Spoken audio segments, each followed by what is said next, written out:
मेहनत और अज़्म की कहानी। एक छोटे से गांव में एक लड़का रहता था जिसका नाम फैसल था। उसके वालिदीन गरीब थे और वो बहुत सख्त मेहनत करते थे ताकि अपने बच्चों को बेहतर तालीम दे सकें।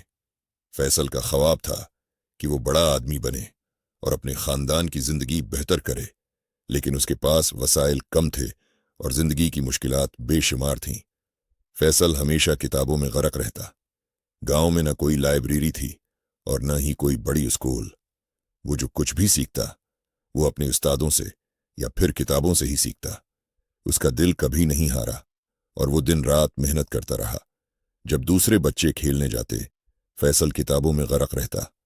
एक दिन फैसल के गांव में एक बड़ा इम्तिहान होने वाला था। वो जानता था कि ये इम्तिहान उसके ख्वाबों के करीब ले जा सकता है, लेकिन उसे अपनी मेहनत पर शक था।